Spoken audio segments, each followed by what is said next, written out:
Are you guys ready for me? Yes, let's go. Great. Hi, my name is Adetola Nola. I'm the founder and CEO of Veritasi Homes and Properties.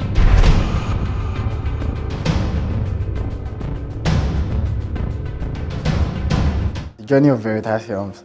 All right, it's no longer news that I was originally making shoes. I went to sell shoes to some marketing people in a real estate firm.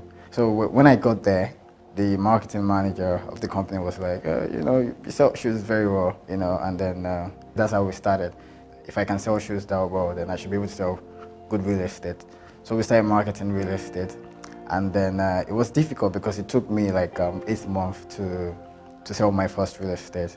I remember we would be in Victoria Island then, and then we'd go under the sun, go to Banana Island looking for clients, and eventually we had the big breakthrough of a particular client in Northern, that bought my first real estate.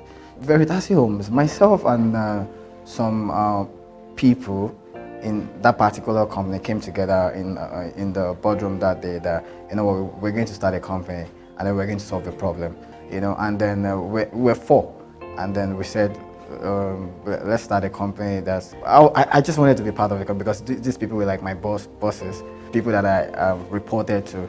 And then I think after like second week, after we were almost in the process of registering the company and then I go back to the office and he told me that, Nola, I don't think you'll be part of this again because we want to go solo, we want to do our things differently.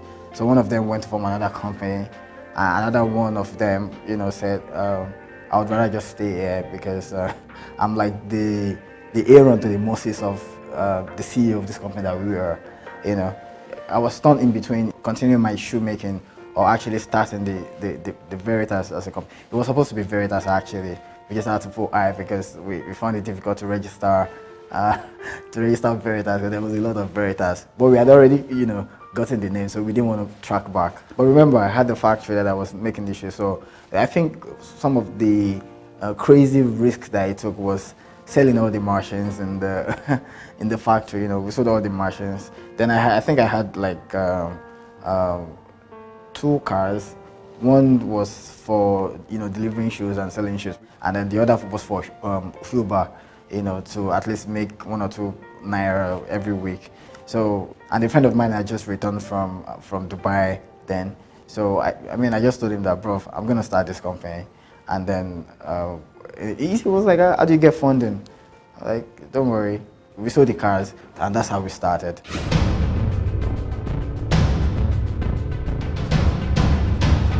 Okay, challenges. Oh, quite a lot of challenges actually. I think the first one would be getting a space to start from, because we used all of the money that we raised to make a deposit for the property that we wanted to start with. That was Star City Gardens, and then we didn't have anywhere to start shop from anyway. So we found a space in Lekki, co-working space, and then there was no money at all. So I had to talk to the lady that ran the place that, I'll pay for 1 month, but I'll keep paying this, that, give me like 3 chairs. Let's just start anyway. So we started. That was the first challenge, getting a space to start from. And then the second one would be, we had spoken to the landowners that, I think we gave them 1.5 or 2 million naira at that time for a property worth almost 100 million naira. So it was unbelievable. I didn't really even know how I managed to pull out that negotiation. So we put our board on the side. I'm like, we have the money. We just want to know if your land is genuine. And then we didn't tell them we were going to market it and all. So we put our board, and they were like, we'll give you 2 months. After 2 months, if you don't bring all our money, we are going to remove your board, and everything is going to be, So we went back to Lekki. I went with my team. I had like 1 driver, the guy that used to run our inspection, and I had a secretary. So, print flyers, go everywhere. It was aggressive marketing. And then I had met my brother, Tony Aspires, the president of BRG then. And then it took them a while because they were still trying to know the genuineness of our property before they accepted us. The second week, we sold a plot of land. And then for like another 7 weeks, we didn't sell anything. Just like 3 days before our contract with the landowners expired. And then, I think that Friday we sold a lot. I would describe that day as like probably the second or third happiest day of my life. you know. So some of the other challenges is the fact that people, Nigerian clients, would perceive a young entrepreneur as fraudulent. You know, they never believe. You can't blame them, can you? So they come to your office, say, "Oh, where's the MD? This person, oh, how old are you? Are you really for real? Is it your father's company?" So initial stage, I would say, "Oh no, I'm not the MD. The MD is in America. I'm just the manager. I'm just managing here for the MD." They say, "Okay, yeah. Can we talk to the MD in America?" I say, "Yeah, why not?" So after a while, I'm like, "You know what? I don't care if you want to pay us. If you don't want, this is the end. This is the sale. We are the one that bettered the company. Yeah, just do business with us." I feel like maybe 1 year, 2 years, when we start building a brand, people start believing and they start, coming to the realization that okay, young people can actually do well. Another one, like quickly speaking, I just remember this was, so when we did the Star City Gardens, we were trying to do like a phase 2 of the Star City Gardens. So the first project would be the Star City Gardens. I would say that is a project that almost 1,000 people told me not to do.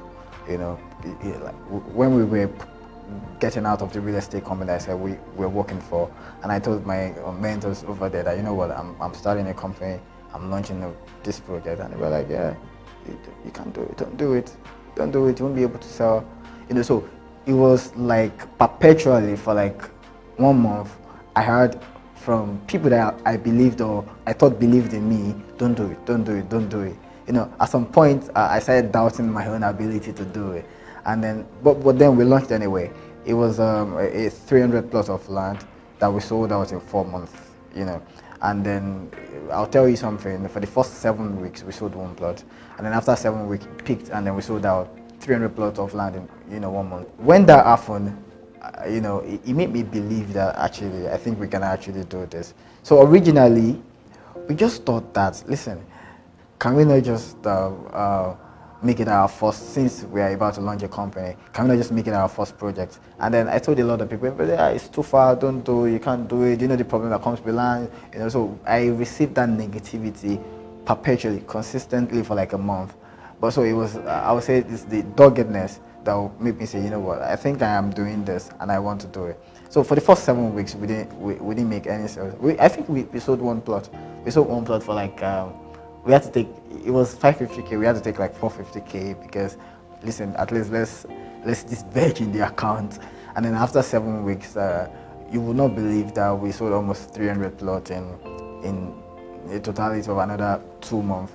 So going forward, we wanted to do the phase 2 of the Star City, and then we ran into some, I don't know what to call them, if they are 419s or something, so the bad land for us. I remember I was traveling to I think London or Dubai, I can't remember. So we signed the check. That year it was 27 million naira for our newly launched estate. We've actually advertised it. We've told a lot of people that we're launching a new estate. This is that Star City Phase 2. It's gonna be the bomb. It's gonna be that. As soon as I landed, I had already given the check. I told my people to go and take possession, and then I took my flight.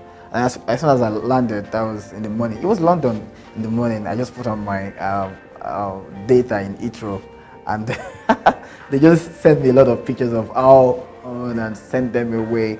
So I took the next flight back to Nigeria, and trust me, till today we couldn't get the money. In fact, I wanted to. I was close to getting out of business because I told one of my, and he told me, "Yeah, I told you not to do this. This is dirty job. And I'm like, should I just go and take the little money that we have to London and go and relocate and all?" But the vision was very clear, and it was a big dream, and it was more like obsession. We wanted to solve a problem. We wanted to solve an housing problem. We needed to raise funds to build a lot of houses. We went to a lot of investors, go to banks. Would they believe in us? No. So what do we need to do? We needed to start from selling land, the cheap ones, the affordable ones, then try to break even, then raise funds, then move it into building affordable housing, which is like the vision and the mission of what Veritasi stands for. And then so that dream and the obsession kept ringing in my head, like, you know what, guy, you can't give up now. You have a lot of things to do in this real estate space, and that's what made me stand then. So other projects would be after the Star City Gardens, we also did the Claridge in Ibejuleki, and then we did the Silverton Estate on the mainland. Let me tell you about that because if we talk about our successes and no failure, we are not going to be genuine. We're not going to be genuine with our intentions. So after we did the project on the island, the Star City Gardens, and I feel like sometimes with young entrepreneurs, that's more like a problem because you are so relaxed and you are not really thinking when you have so much money. It's more like a cost than what it actually looked like it is. So I think I learned the lesson of having more projects than the funds available. So in that way, you'll be very strategic. So that time we had a lot of money because Star City actually oversold, and then we were like, so what should we do? Not a lot of people to talk to because the people that I have access to right now, I didn't have access to them then. So we thought that, we have a lot of real estate company on the island, a lot of estate on the island. We thought that we should just go to the mainland and try to disrupt that space, since not a lot of people are playing in that space. It was a bad decision. Why? Because we didn't do our research analysis very well, which I think. So we went started two projects, one in Shimawa, one in Arepo. The one in Arepo was waterlogged for that project. And then I'll tell you something, that one in Arepo, I think we sold it was supposed to be a site and service and an housing project as well, and it was supposed to be very successful because I wrote a lot of projections. No business plan has ever failed on paper. So on my paper, it was wonderful, and then we went on site, and then, I'll tell you, I've never ever pushed any product like the way I pushed that product, because, I was sitting on the island, we'll go on the mainland almost every day, market, talk to people, I would not exaggerate. I spoke to a lot of people. I don't want to put numbers to it, but I spoke to a lot of people about the project. So the day I finally decided to let go of the project was, I was out as well, and then I told we had taken some engineers to help us sand fill the place. I didn't know how waterlogged it was. I didn't have the technical knowledge of doing soil tests, knowing the depth of water and all of those. So I just paid some people to just pause and let's sand fill and let people see it flow and all. So that day I was coming directly from the airport, I went to site. And then when I got to site, I saw that after pouring like 200 truck of sand, we had just sand fill something, I think maybe 4 plots. That shows that the water is so deep. You know what I said? I said, did you people steal my sand? He said, no. They showed me videos of how it came to site, every video. I said, if that's so, we are exiting this site today. And that was the last truck of sand that we poured. And this is like pouring money inside water, We're exiting the site. They said, about 200, my team was like, can you? I'm like, no, we're not good. So I think I learned, you have to be a very fearless warrior in entrepreneurship. But at the same time, you have to know when to exit. Not all wars are worth fighting. You have to choose your battle, right? So when I saw that, I'm like, what? We'll come back to this probably when we are a $1 billion company. It's still our land. But for now, I don't think we can approach this project. I'll tell you, this is another very wonderful decision that I think I've taken in real estate.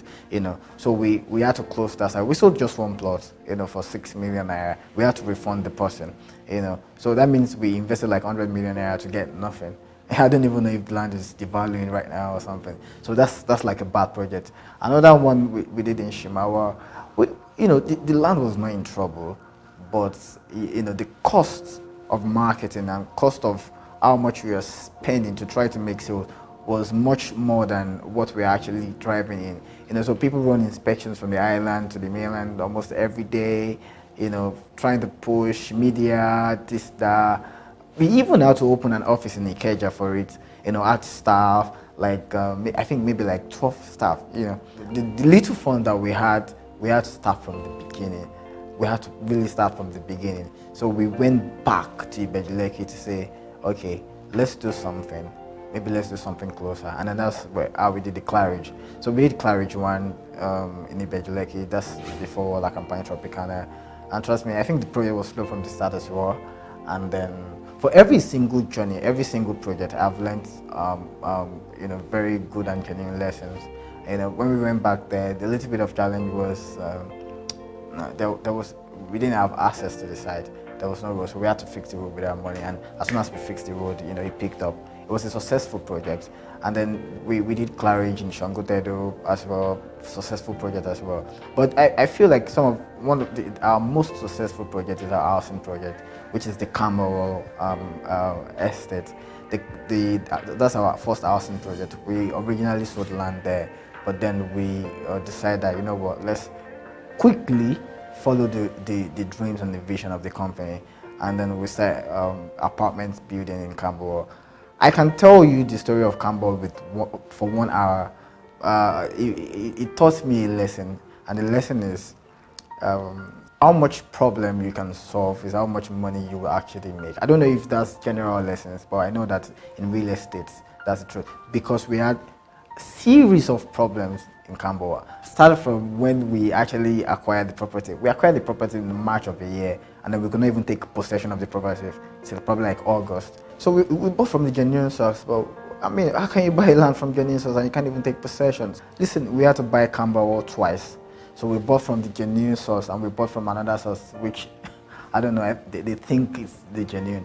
So to solve all of the problem, it was push. We were the first people that actually went into that side. So sometimes when I go to that side there and I see houses here and there, the estate, I'm like, yeah, we opened this place. I'm proud to say we opened this place. It was totally bush when we got there. And then after we took the possession, we wanted to start selling. We of course I like competition anyway. Some estates sprung up and say, oh, this, reduce their price to very minimum. And then we had bought twice, so there's a limit to which we can go price-wise. So what we did was, we had to go do another project, wait for them to sell out what they are trying to sell, and then of course, go back there and mark up our price and sell at profit. So what we just did was, we did promo for like I think 5 plots, just to raise some funds to be able to balance up the plots that we bought, and then we waited, and then we came back to the site.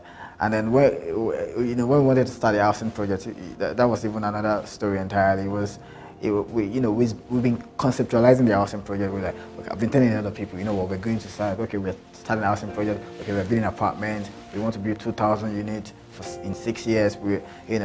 And then one day I just said, listen, because we were waiting for the perfect period. We were waiting for the perfect land, perfect money to come in. I originally thought we had to have like 500 million naira before we actually go to site to approach the housing project. So I was trying to raise funds.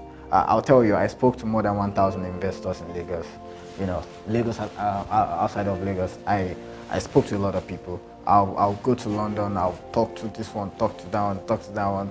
And my friend, will say, I thought you came around to enjoy yourself. I'll be like, enjoy myself, So at some point, I think one of my ex-clients believed and said, okay, we'll give you these funds. And one day I just woke up, it was November, and I told and then December, we tried to get approval to get our title. It was moving, December was fast going. I'd already booked an holiday, I had to cancel it.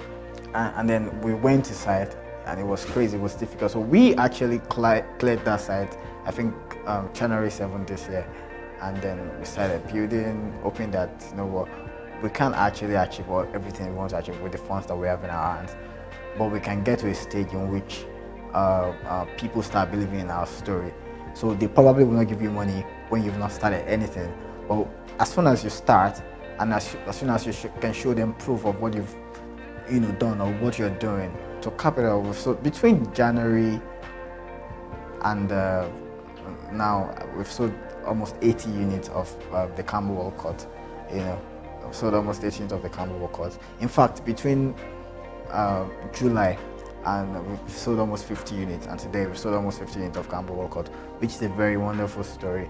So the Campbell story is a wonderful story that I can say for another 1 hour. A lot of challenges, a lot of troubles, a lot of this is not working, no, we have to do it by all means. This is that, a lot of sleepless nights, sweat, blood, sometimes tears. But we thank God, and right now the project, the Campbell Estate, Campbell Court Phase 1, is nothing but a success. It's already a successful project, and then we are looking to do 2 and 3. Coming closer to Lekki, coming closer to town. Wait for it.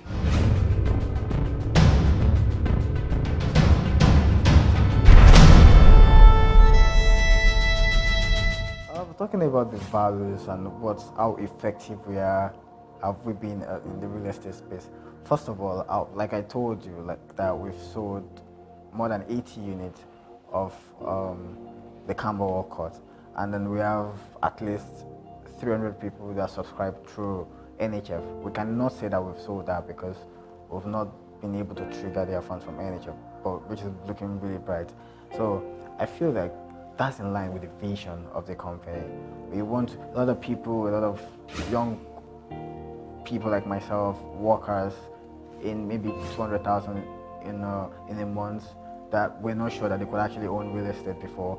So through NHF now we've been able to say, you know what, drop this initial deposit, this equity. We'll go to NHF, especially if you're working in a very good company, decent company, and then we'll get funds for you, and then you can pay for over 20 years to them.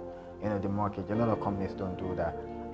So we've been doing that. We have almost 300 people subscribed. So we wanted to build 6,000 houses. I feel like the next thing that we do for the next 6-10 years is just build, because we've sold a lot and we'll keep selling. So we'll build affordable housing for people, young entrepreneurs, people working, trying to make decent living, and co. So that value is what we have brought into the real estate space in the last 1 year.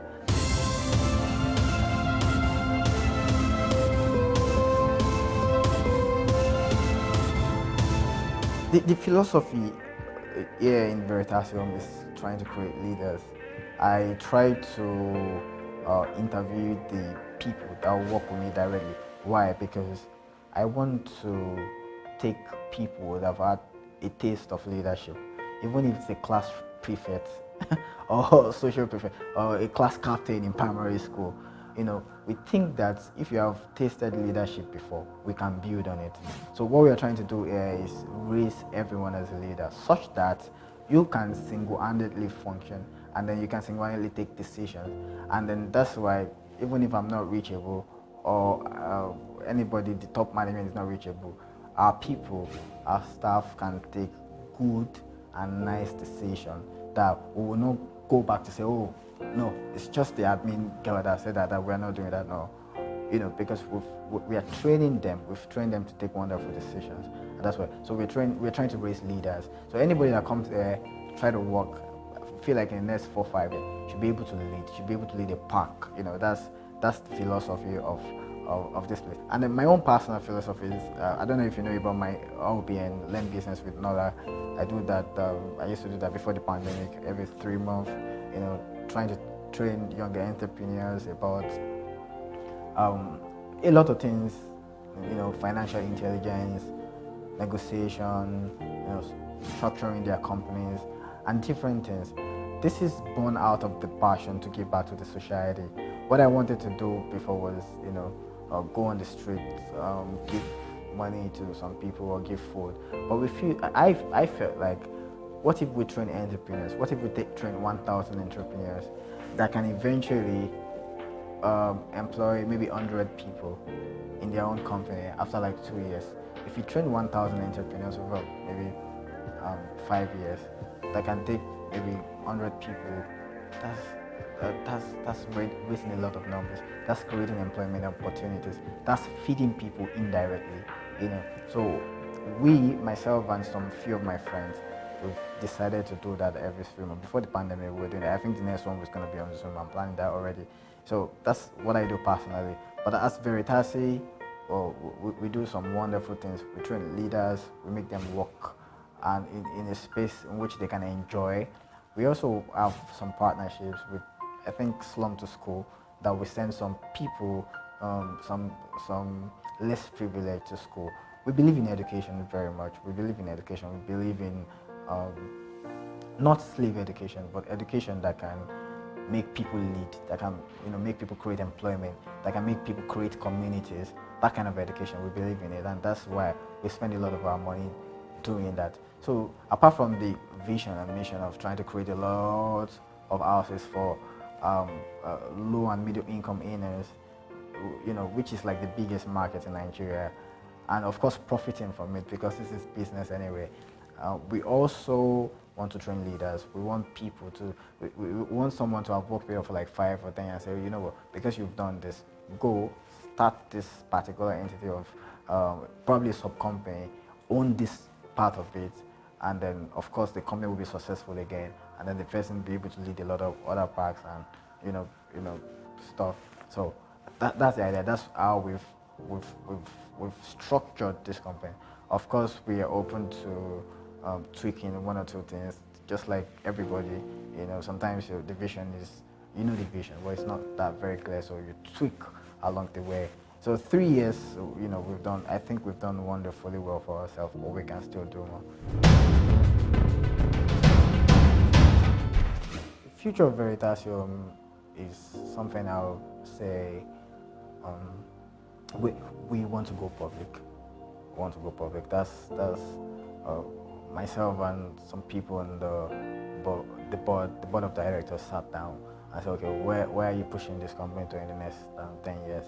And so every strategic decision that we've made in the last 1-2 years, every project that we've jumped on, every funds that we've raised, every construction that we've done, all lands that we've sold is in line with that goal of going public in the next 2-3 years. We do not just want to make money from this company. We also want to create millionaires, but investors millionaires. I don't know if you know what I'm saying. So we want people to be able to put their money in a particular company, Nigerian company, buy a share for like probably $40, and then because of this strategic decision, a wonderful decision of the CEO, the share rises to maybe $200, and they make their money through stocks. We want investors to make money. We want clients to make money. We want staff to do good with their own life, to make money and to develop themselves. We also want to affect the society positively, and I would feel like the best way to do that is going public. So that's the reason why we've taken that decision. And so all of our decision is to, getting an initial public offering in the next 2-3 years. We are just trying to perfect our documents right now, and then that's what the future holds for us. So we'll be doing a lot of projects, in the housing space, affordable housing space, and that will also be taking this company public so that people like yourself can have access to purchasing the shares of Veritasi. We want everybody to do, and I want everybody to come on board. We want everybody to be able to make decisions, affect the decision making of the company, and that's why we're going public. That's the future.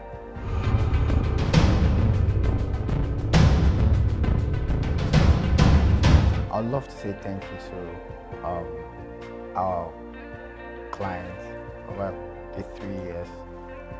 It's not easy to trust a very young brand like ours. From deep down my heart, I'm saying thank you. To the investors, thank you very much as well. For just listening to what the idea of under 30-year-old boy and saying that we believe in your ideas, take this millions of naira, go and execute your idea. So I'm saying thank you to the investors, and then to realtors and consultants. Thank you very much. I appreciate you. I personally love every single one of you. And then to my workforce, from the cleaner to the driver to the managers, I say thank you very much, because this is a game of connecting the dots to form a picture. If one dot is missing, then the picture would be probably blurry or not beautiful. So everybody matters. Everybody really matters in this company. So I'm saying thank you very much. Thanks to everyone for trusting our brand. It's been 3 years. 3 years officially, because actually we've started Veritasi in our heads since like 6 years ago. We've been doing a lot of back and forth, but of course 3 years officially since the day we started running, not the day we registered the company, the day we started running. It's been 3 years, 3 wonderful years, God bless everyone. God bless everyone. Thank you. Cheers.